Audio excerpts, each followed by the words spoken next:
സത്യനന്ദിക്കാടിൻ്റെ സിനിമകളിൽ ഏറ്റവും കൂടുതൽ ഹിറ്റ് പാട്ടുകൾ കൊടുത്തിട്ടുള്ള ഒരു കോംബോ എന്ന് പറയുന്നത് കൈതപ്പുറവും ജോൺസനുമാണ്. അപ്പോൾ കൈതപ്പുറം ഒരുപാട് മികച്ച ഗാനങ്ങൾ എഴുതിയിട്ടുണ്ട് സത്യനന്ദിക്കാടിൻ്റെ സിനിമകൾ. അപ്പോൾ കൈതപ്പുറവും സത്യനന്ദിക്കാടുമായിട്ടുള്ളൊരു ബന്ധം, എങ്ങനെ കൈതപ്പുറം സത്യനന്ദിക്കാടിൻ്റെ സിനിമകളിലോട്ട് എൻ്ററായി എന്നുള്ളതിന് ഒരു കഥയുണ്ട്. ആ ഒരു കഥയാണ് ഇന്ന് ഞാൻ നിങ്ങളോട് പ്രധാനമായിട്ട് ഡിസ്കസ് ചെയ്യാൻ പോകുന്നത്. സംസാരം അത് മിൻസാരം എന്ന് പറഞ്ഞ ഒരു തമിഴ് സിനിമയുടെ റീമേക്ക് വാങ്ങിയിട്ടാണ് സത്യനന്ദിക്കാട് ഒരു സിനിമ അന്ന് പ്ലാൻ ചെയ്തത്. അത് 88 ആ ഒരു സിനിമയായിരുന്നു കുടുംബപുരാണം. അപ്പോൾ അതിൻ്റെ ഒരു റൈറ്റ്സ് വാങ്ങി അന്ന് സത്യനന്ദിക്കാടിൻ്റെ തന്നെ സ്ഥിരം റൈറ്ററായ ശ്രീനിവാസനുമായിട്ട് ഒരു ഡിസ്കഷൻ ഇരിക്കുന്നു. അപ്പോൾ അവർ കോഴിക്കോടാണ്, അവരവിടെ ഒരു ഡിസ്കഷൻ ഒരു ഹോട്ടലിൽ ഇങ്ങനെ ഇരിക്കുന്നു. അപ്പോൾ കുറേ ഡിസ്കഷൻസ് ഇങ്ങനെ നടക്കുന്നുണ്ട്, പല ചർച്ചകൾ, സാഹിത്യവും രാഷ്ട്രീയം, അങ്ങനെ പല ചർച്ചകൾ. പക്ഷേ ഒരു പ്രോപ്പർലി ഒരു തിരക്കഥയിലേക്കോ ലാൻഡ് ചെയ്യാൻ പറ്റുന്നില്ല. അപ്പോൾ ഇവർ റൈറ്റ്സ് വാങ്ങിയിട്ട് അതെങ്ങനെ മലയാളിവൽക്കരിക്കാം, അതേപടി ഒരു കോപ്പി പേസ്റ്റ് അല്ല അവർ ഉദ്ദേശിക്കുന്നത്. എങ്ങനെ അതൊരു മലയാളിവൽക്കരിച്ച് ചെയ്യാം, എങ്ങനെ ക്യാരക്ടേഴ്സിന് ഇവിടുത്തെ ക്യാരക്ടേഴ്സായിട്ട് എസ്റ്റാബ്ലിഷ്ഡ് ആകാം, അങ്ങനെ കുറേ കാര്യങ്ങൾ ഒരു പ്ലാനിങ് ഉണ്ട്. പക്ഷെ ഒരു കഥയിലേക്ക് തന്നെ പ്രോപ്പർലി ഇവർക്ക് ലാൻഡ് ചെയ്യാൻ പറ്റുന്നില്ല, കഥയിലേക്ക് നല്ല ഒരു തിരക്കഥ ഫോർമാറ്റിലേക്ക് എത്താൻ പറ്റുന്നില്ല.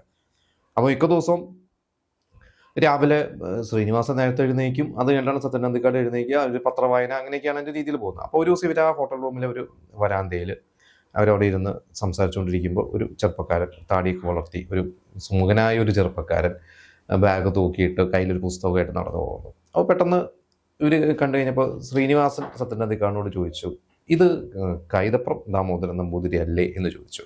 അപ്പോൾ അന്ന് കൈതപ്പുറം സിനിമയിൽ വന്ന ഒരു സമയമാണ്. ഫാസിലിലേക്ക് സിനിമകൾക്കൊക്കെ പാട്ട് എഴുതി, അപ്പോൾ എന്നെന്നും കണ്ണേട്ടലിലേക്ക് പാട്ട് എഴുതി നിൽക്കുന്ന, ഹിറ്റായി നിൽക്കുന്ന ഒരു സമയമാണ്. അപ്പോൾ സത്യനന്ദിക്കാട് പറഞ്ഞു അതായിരിക്കില്ല, കാരണം ഫാസിൽ കൊണ്ടുവന്ന ഒരു ആളാണല്ലോ കൈതപ്പുറം എന്ന് പറയുന്നത്. അപ്പോൾ കൈതപ്പുറം കോഴിക്കോടുകാരനായിരിക്കില്ല, ആലപ്പുഴയായിരിക്കും, അങ്ങനെ എന്തോ നമ്മളൊരു ഡിസ്കഷൻ ഇവർക്ക് വ്യക്തമായിട്ട് ഉറപ്പിക്കാൻ പറ്റിയിട്ടില്ല, എന്നാൽ ചോദിക്കാനും പറ്റുന്നില്ല. ആ ലാസ്റ്റ് ഇവർ ശ്രീനിവാസൻ സത്യനന്ദിക്കാടിനോട് പറഞ്ഞു നമുക്കൊരു ബെറ്റ് വയ്ക്കാം, അത് കൈതപ്പുറമാണെങ്കിൽ നിങ്ങൾ ഈ സിനിമയിൽ അദ്ദേഹത്തെ കൊണ്ട് പാട്ട് എഴുതിക്കണം, ബെറ്റ് വയ്ക്കാൻ പറ്റുമെന്ന് വെച്ചു. അപ്പോൾ സത്യനന്ദിക്കാട് ആയിക്കോട്ടെ. അപ്പോൾ ഇവർ ആര് പാട്ട് എഴുതണമെന്നൊന്നും പ്ലാനിങ് ഒന്നും ആയിട്ടുണ്ടായിരുന്നില്ല. അങ്ങനെ നേരെ ഇവർ വിളിച്ചു, ആ ചെറുപ്പക്കാരനെ വിളിച്ചു, എന്നിട്ട് ചോദിച്ചു പേരെന്താണെന്ന് വെച്ചാൽ പറഞ്ഞു കൈതപ്പുറം ദാമോദരൻ നമ്പൂതിരി എന്ന് പറഞ്ഞു. അപ്പോൾ ശ്രീനിവാസൻ ആ ബെറ്റിൽ ജയിച്ചു.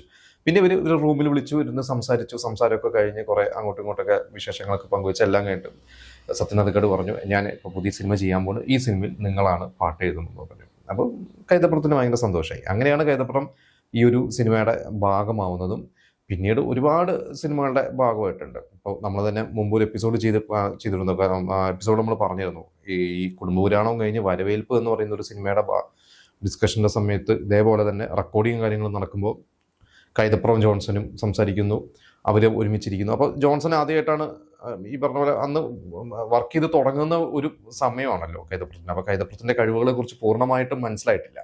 അപ്പം അന്ന് ജോൺസൺ മാഷ് പറഞ്ഞു ആദ്യം വെള്ളാരെ പൂമല എന്ന് പറഞ്ഞുള്ള ആ ഒരു പാട്ട് എഴുതി, അത് കഴിഞ്ഞിട്ട് ദൂരെ ദൂരെ എന്ന് പറയുന്ന ആ ഒരു പാട്ട്. അപ്പോൾ ജോൺസൺ പറഞ്ഞു ഞാനൊരു മ്യൂസിക് ഇട്ടാൽ നിങ്ങൾക്ക് അത് വെച്ച് ലിറിക്സ് എഴുതാൻ പറ്റുമോ എന്ന് ചോദിച്ചു. ഒരു മ്യൂസിക് ഇട്ടു. അപ്പം തന്നെ കൈതപ്പുറം വരികൾ എഴുതി. അപ്പോൾ അദ്ദേഹത്തിൻ്റെ ഉള്ളിൽ ഒരു കവിതയുണ്ട്, അദ്ദേഹം നിസ്സാരക്കാരനല്ല, അദ്ദേഹത്തിൻ്റെ ഉള്ളിൽ സംഗീതമുണ്ട്, അദ്ദേഹം ഒരു കവി മാത്രമല്ല ഒരു സംഗീതജ്ഞൻ കൂടിയാണ് എന്ന് ജോൺസണിൻ്റെ ഒരു കോംപ്ലിമെൻ്റ് അന്ന് കിട്ടിയിരുന്നു. പിന്നീടാണ് അവരൊരു ഹിറ്റ് കോംബോ വരുന്നത്, ഒരുപാട് സിനിമകൾ പാട്ടുകൾ എഴുതിയിട്ടുണ്ട്. ഇതെല്ലാം കഴിഞ്ഞ് ഇതിൻ്റെ ഒരു ട്വിസ്റ്റ് എന്ന് പറയുന്നത് വർഷങ്ങൾക്ക് ശേഷം ഇപ്പോൾ ശ്രീനിവാസൻ മരിക്കുന്നതിന് കുറച്ച് നാളുകൾക്ക് മുമ്പ് ഇതുപോലെ തന്നെ ഒരു സദസ്സിൽ ഇരുന്നിട്ട് ശ്രീനിവാസൻ സത്യനന്ദിക്കാടിനോട് പറഞ്ഞു ഞാൻ നിങ്ങളെ പറ്റിച്ചതാണ്. അതായത് ശരിക്ക് കൈതപ്പുറത്തിനെ ഫാസിലിന് പരിചയപ്പെടുത്തി കൊടുത്തത് ഒരു തോമസ് എന്ന് പറയുന്ന ഒരു വ്യക്തിയാണ്. അദ്ദേഹം ശ്രീനിവാസൻ്റെ സുഹൃത്താണ്. അപ്പോൾ ഫാസിലിൻ്റെ സിനിമയിലോട്ട് കണക്റ്റ് ആക്കുന്നു, ഫാസിലിൻ്റെ സിനിമയിൽ കൈതപ്പുറം എഴുതുന്നു, ഒരു ഗാനരചയിതാവായി മാറുന്നു. ഇതിനുശേഷം ഈ സുഹൃത്ത് തന്നെ ശ്രീനിവാസനോട് പറഞ്ഞു നിങ്ങൾ പറഞ്ഞാൽ സത്യനന്ദിക്കാടിൻ്റെ സിനിമയിൽ കൈതപ്പുറത്തിന് ഒരു അവസരം കിട്ടില്ലേ എന്ന് വെച്ചപ്പോൾ ശ്രീനിവാസൻ പറഞ്ഞു ഞാൻ അങ്ങനെ റെക്കമെൻഡ് ചെയ്യില്ല, അത് സത്യനും ഇഷ്ടമല്ല, പകരം ഒരു കാര്യം ചെയ്യൂ, നിങ്ങൾ കൈതപ്പുറത്തിനോട് അന്ന് ഹോട്ടലിൽ ഞങ്ങളുടെ ഡിസ്കഷൻ നടക്കുന്ന അവിടെ വരാൻ പറയൂ, ഞാനൊരു നാടകം കളിക്കാം. അന്ന് അങ്ങനെ ഒരു നാടകം കളിച്ചിട്ടാണ് ശ്രീനിവാസൻ സത്യനന്ദിക്കാടിനെ കൈതപ്പുറത്തിനെ കണക്ട് ചെയ്ത് കൊടുത്തിട്ടുള്ളത്. അപ്പോൾ ഇത് വർഷങ്ങൾക്ക് ശേഷമാണ് ഈ കള്ളി വെളിച്ചത്തായത്. അപ്പോൾ അതൊരു തമാശ പോലെയാണ് സത്യനന്ദിക്കാട് അത് എടുത്തതും. അപ്പോൾ കാരണം സത്യനന്ദിക്കാടിൻ്റെ ഒരു ഭാഗ്യം തന്നെയാണ്, കൈതപ്പുറത്തിനെ കിട്ടി, എത്രയോ ഹിറ്റ് ഗാനങ്ങൾ കൈതപ്പുറത്തിനെ കൊണ്ട് എഴുതിക്കാൻ പറ്റി എന്ന് പറയുന്നത് മഹാഭാഗ്യമായിട്ട് തന്നെയാണ് സത്യനന്ദിക്കാടും കരുതുന്നത്.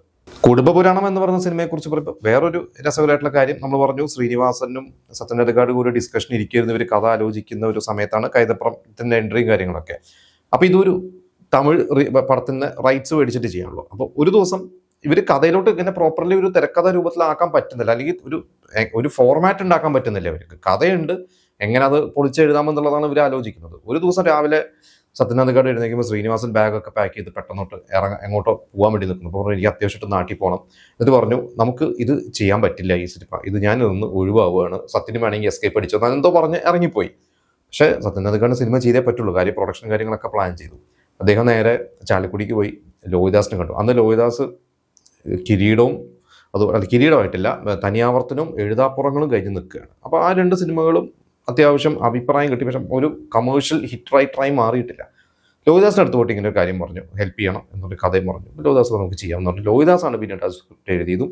അത് അത്യാവശ്യം അഭിപ്രായമൊക്കെ കിട്ടിക്കഴിഞ്ഞാൽ ശ്രീനിവാസൻ തന്നെ പറഞ്ഞു, എനിക്ക് അതിൽ അങ്ങനെ ഒരു സിനിമ കണ്ടെത്താൻ പറ്റിയില്ല, അത് ലോഹിക്ക് സാധിച്ചു, അതൊരു റൈറ്ററുടെ ഒരു മിടുക്ക് തന്നെയാണെന്ന് പറഞ്ഞാൽ ശ്രീനിവാസൻ എന്ന് വളരെ പോസിറ്റീവായിട്ട് തന്നെയാണ് സംസാരിച്ചിട്ടുള്ളത്. എന്നിട്ട് കുടുംബപുരാണം നിങ്ങൾ പലരും കണ്ടിട്ടുണ്ടോ, എനിക്കൊന്നും അതിൻ്റെ തമിഴ് സംസാരം അത് മിൻസാരം എന്നുള്ള സിനിമ രഘുവരനൊക്കെയാണ് അഭിനയിച്ചിട്ടുള്ളത്. അത് വിസു എന്ന് പറയുന്ന ഒരു ഡയറക്ടർ, അദ്ദേഹത്തിൻ്റെ തന്നെ ഒരു നാടകമാണ്. ആ നാടകത്തിനെ ബേസ് ചെയ്തിട്ട് 75 ഒരു സിനിമ ഓൾറെഡി അന്ന് ഇറങ്ങിയിരുന്നു. ജമിനി ഗണേഷിനൊക്കെയാണ് അഭിനയിച്ചത്. ആ സിനിമ പക്ഷെ പരാജയപ്പെട്ടു. പക്ഷെ അത് പരാജയപ്പെട്ടെങ്കിലും അതിൻ്റെ പ്രൊഡ്യൂസർക്ക് അതിലൊരു ഇത് എന്താ പറയുക, AVM പ്രൊഡക്ഷൻസ് ആണ് തോന്നുന്നത്. അവർ അതിലൊരു ഇത് കണ്ടു, അതിൽ നല്ലൊരു സിനിമയ്ക്ക് പറ്റിയ ഒരു കഥ തന്നെ ഉണ്ട് എന്നുള്ളത് അവർക്ക് മനസ്സിലായിട്ട് അതാണ് വീണ്ടും അത് റീമേക്ക് ചെയ്ത് 86 സിനിമ ഇറങ്ങുന്നു. അന്ന് 15 ലക്ഷം രൂപയ്ക്കാണ് ആ ഒരു സിനിമ തമിഴിൽ ചെയ്യുന്നത്. വളരെ ചുരുങ്ങിയ ദിവസങ്ങൾ കൊണ്ട് ഷൂട്ട് ചെയ്ത് തീർക്കുന്നു. ആ സിനിമ 25 ആഴ്ച ആ സിനിമ ഓടി അത്യാവശ്യം നല്ലോണം കളക്ട് ചെയ്തു. ആ വർഷത്തെ നാഷണൽ അവാർഡ് മികച്ച കലാമൂല്യമുള്ള ബെസ്റ്റ് പോപ്പുലർ സിനിമയ്ക്കുള്ള ജനപ്രീതി നേടിയ സിനിമയ്ക്കുള്ള അവാർഡും കിട്ടി. ഇതെല്ലാ ഭാഷയിലേക്കും, തെലുങ്കിലേക്കും അതുപോലെ തന്നെ ഹിന്ദിയിലേക്കൊക്കെ റീമേക്ക് ചെയ്തിട്ടുള്ള സിനിമയാണ്. അങ്ങനെ മലയാളത്തിലും ആ ഒരു സിനിമ റീമേക്ക് ചെയ്തിട്ട് ഇവിടെ വളരെ അപൂർവ സിനിമകൾ മാത്രമേ ഇന്നിപ്പോൾ അങ്ങനെ മറ്റു ഭാഷയിൽ നിന്ന് മലയാളത്തോട്ട് റീമേക്ക് ചെയ്യുന്നില്ല.